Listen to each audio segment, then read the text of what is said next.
পুজোর আর হাতে গোনা মাত্র কয়েকটা দিন, আর তার মধ্যেই রাজ্যে এলো পদ্মার ইলিশ। গতকাল মাঝরাতে বাংলাদেশ থেকে ভারতের পেট্রাপোল সীমান্ত দিয়ে রাজ্যে পৌঁছেছে পদ্মার ইলিশ।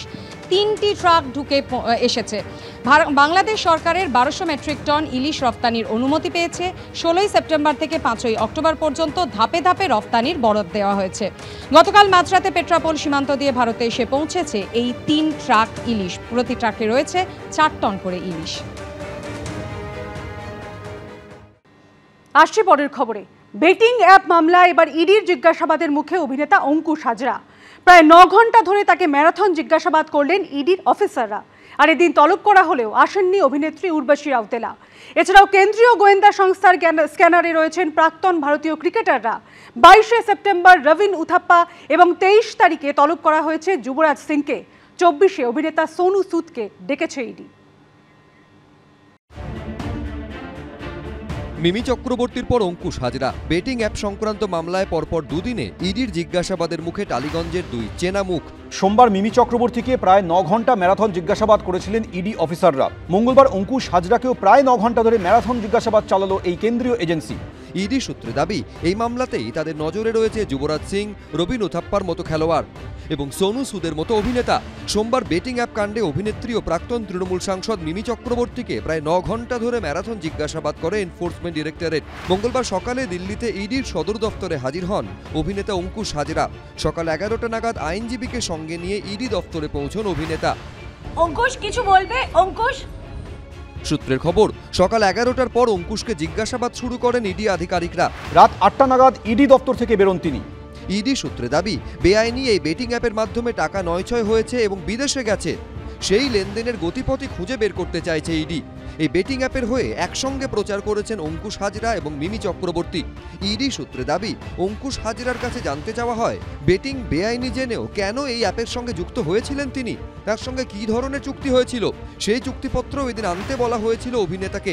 ইডি সূত্রে দাবি, অঙ্কুশের কাছ থেকে জানতে চাওয়া হয় কারা তার সঙ্গে যোগাযোগ করেছিলেন, চুক্তি অনুযায়ী টাকা কোন অ্যাকাউন্ট থেকে তার কোন অ্যাকাউন্টে এসেছিল, অঙ্কুশ কি নগদে কোনো টাকা নিয়েছিলেন, টাকা ছাড়া অন্য কোনো সুযোগ সুবিধা কি তিনি পেয়েছিলেন, অঙ্কুশের অ্যাকাউন্ট থেকে কি টাকা অন্য কোথাও পাঠানো হয়েছিল। It's not an interrogation. Basically, that's their routine way of conducting investigation. They keep you waiting for some time, from morning to evening. That is fine. Nothing illegal. These are routine investigations by ED. They are asking everybody, even the sports person, all these Bollywood guys. They are asking everybody.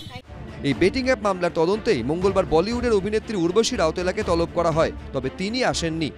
Urvashi রাউতেলাকে আজকে তলব করা হয়েছিল, কিন্তু তিনি আজকে আসেননি এবং ED সূত্র থেকে জানানো হচ্ছে কি তিনি এটা জানানোনি কি তিনি কেন আজকে আসেননি বা অন্য কোনো ডেট তার চাই কিনা সেটাও তিনি বলেননি। সেক্ষেত্রে নেক্সট স্টেপসগুলো যেটা রয়েছে ইডির তরফ থেকে রাউতেলার বিরুদ্ধে নেওয়া হবে। উর্বশী রাউতেলা তো তৃণমূল করে না বা কংগ্রেসও করে না, কোনো রাজনৈতিক দলের সাথে যুক্ত নয়, তাহলে তাদের নাম আসছে কেন?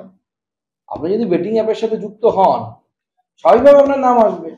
এবং আমরা বুঝতে পারি যে এই রাজ্যের অর্থনীতির অবস্থা যে ভঙ্গুর, অর্থনীতি নেই। আগে 100টা সিনেমা তৈরি হতো টলিউডে, এখন সেটা 40-এ নেমে গেছে গোটা বছরে। তো কোথায় যাবে এরা? নানা রকম অসামাজিক কার্যের সাথে যুক্ত হয়ে যাচ্ছে। সুকান্তবাবু মন্ত্রী মানুষ, 2-1টা ডিগ্রিও আছে শুনেছি, ওনার তো জানা উচিত বেটিং অ্যাপ এটা জবে থেকে নিষিদ্ধ হয়েছে তার আগে এই বেটিং অ্যাপ চলবে কি চলবে না এবং কেন্দ্রীয় সরকার কেন চালাতে দিচ্ছে, মানুষ ঠকানোর খেলা কেন চালাতে দিচ্ছে সর্বভারতীয় ক্ষেত্রে, সেটাই তো বড় প্রশ্ন ছিল মোদি সরকারের বিরুদ্ধে। তারা বিভিন্ন সেলিব্রিটিদের নিয়ে নিজেদের পাবলিসিটি করত এবং যেখানটাতে মিমি বা অন্য কারুর কথা হচ্ছে সেখানে দেখবেন সাউথ ইন্ডিয়ান, বম্বের বিভিন্ন অ্যাক্টর অ্যাক্ট্রেসেসরা আছে। এইটুকুনি জানেন না উনি? বেটিং অ্যাপ কাণ্ডে ইডির স্ক্যানারে বলিউডের অভিনেতা ও প্রাক্তন ভারতীয় ক্রিকেটাররাও। এর আগে একই মামলায় 4ঠা সেপ্টেম্বর প্রাক্তন ভারতীয় ক্রিকেটার শিখর ধবনকে এবং গত 13ই আগস্ট আরেক প্রাক্তন ভারতীয় ক্রিকেটার সুরেশ রায়নাকে জিজ্ঞাসাবাদ করে ইডি। এবার তলব করা হলো আরও 2 প্রাক্তন ভারতীয় ক্রিকেটারকে। 22শে সেপ্টেম্বর রবিন উথাপ্পা এবং 23শে সেপ্টেম্বর যুবরাজ সিংকে তলব করেছে ইডি। অন্যদিকে অভিনয় জগৎ থেকে মিমি চক্রবর্তী, অঙ্কুশ হাজরা, উর্বশী রাউতেলার পর 24শে সেপ্টেম্বর অভিনেতা সোনু সুদকে তলব করা হয়েছে।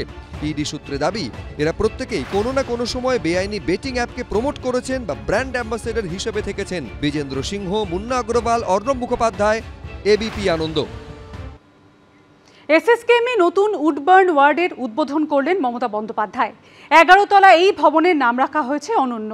131 জনের অত্যাধুনিক চিকিৎসা পরিষেবা দেওয়ার পরিকাঠামো রয়েছে এখানে। রয়েছে 102টি সিঙ্গেল কেবিন, 8টি ভিভিআইপি স্যুট এবং এইচডিইউ আইটিইউ মিলে 21 বেডের ক্রিটিক্যাল কেয়ার ইউনিট। দৈনিক ভাড়া 5 থেকে 15,000 টাকার মধ্যে। তৈরি করা হয়েছে 3টি ওপিডিও। মোট খরচ হয়েছে 67 কোটি টাকা। সত্যি অনন্য নতুন 11 তলা ঝকঝকে বিল্ডিং, ঝা চকচকে কেবিন, সঙ্গে ওপিডি। নামী বেসরকারি হাসপাতালের অত্যাধুনিক কর্পোরেট ধাঁচের পরিষেবা এবার মিলবে এসএসকেএমেই। মঙ্গলবার নতুন উডবার্ন 2 ব্লকের উদ্বোধন করলেন মুখ্যমন্ত্রী মমতা বন্দ্যোপাধ্যায়। নাম রাখা হয়েছে অনন্য। রাজ্যের সরকারি হাসপাতালে পয়সা দিয়ে চিকিৎসা পরিষেবা, এই মডেল প্রথম চালু হয়েছিল এসএসকেএম এর উডবার্ন ব্লকে। এবার সেই মডেলকে আরও বৃহৎ আঙ্গিকে আনার জন্যই উডবার্ন 2 এই প্রকল্প এসএসকেএম হাসপাতালে চালু হচ্ছে। এটা হচ্ছে উডবার্নেরই দ্বিতীয় সংস্করণ, আরও ভালো করে করা হয়েছে।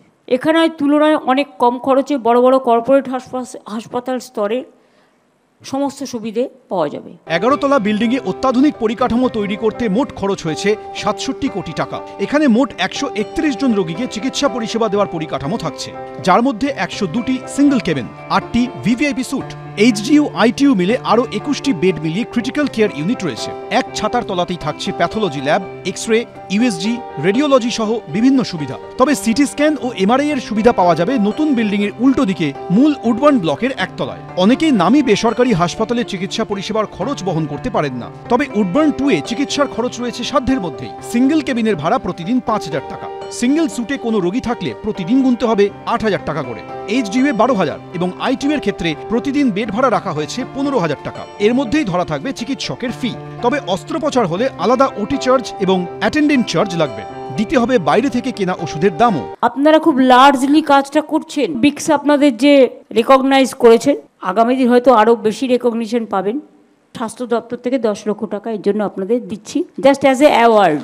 শুধু ইনডোর নয়, এখানে থাকবে ওপিডিও। সেই মতো তৈরি করা হয়েছে অত্যাধুনিক ব্যবস্থা। ওপিডি 1, ওপিডি 2 অ্যান্ড ওপিডি 3 এই তিনটে। এই ওপিডিতে সন্ধ্যেবেলায় চিকিৎসকরা বসবেন এবং সেই ওপিডির ভেতর কিরকম দেখতে, একদম কর্পোরেট ধাঁচের ওপিডি। আমাদের দেখতে পাচ্ছি এখানে চিকিৎসকরা বসবেন, রোগী এলে রোগীকে সাহায্য করার জন্য, পরীক্ষা করার জন্য তার যে বেড সেইটা থাকবে। সূত্রে খবর, এসএসকেএম এর বহির্বিভাগ, জরুরি বিভাগে আসা রোগীরা নিজে থেকে ইচ্ছা প্রকাশ করলে এই উডবার্ন 2 ব্লকে ভর্তি হতে পারবেন। আবার এসএসকেএম এ ভর্তি থাকা রোগীরা পরবর্তী সময়ে চাইলে নতুন এই ব্লকে স্থানান্তরিত হতে পারবেন। তবে কার্ডিওলজি, সিটিভিএস, স্নায়ু শল্য বিভাগের রোগীরা প্রাইভেট কেবিনে ভর্তি হতে পারলেও সেখানে ওই সংক্রান্ত অস্ত্রোপচারের সুযোগ থাকছে না। সেক্ষেত্রে এসএসকেএম এর সব সংশ্লিষ্ট বিভাগের অপারেশন থিয়েটার নির্দিষ্ট ফি দিয়ে ব্যবহার করা যাবে। এদিন উডবার্ন 2 এর উদ্বোধনে রাজ্যে 2টি ক্যান্সার হাসপাতাল তৈরির কথাও শোনা যায় মুখ্যমন্ত্রীর গলায়। আমরা অত্যাধুনিক একটা ক্যান্সার হসপিটালও করছি, তার বিল্ডিং এর জায়গাও আমি দেখিয়ে দিয়ে গেছিলাম। বিল্ডিংটা প্রায় হয়েও গেছে। এটা টাটা ক্যান্সার মুম্বাইয়ের সাথে আমাদের একটা কোঅর্ডিনেশন হয়েছে। দুটো করছি আমরা, একটা এসএসকেএম কে দেওয়া হয়েছে আর একটা দেওয়া হয়েছে নর্থ বেঙ্গল মেডিকেল কলেজকে। পূর্ব ভারতের মধ্যে এখানেই প্রথম বোন ব্যাংক তৈরি হচ্ছে বলেও এদিন জানিয়েছেন মুখ্যমন্ত্রী। আশাবুল হোসেন, সন্দীপ সরকার, ঝিলম করঞ্জাই, এবিপি আনন্দ।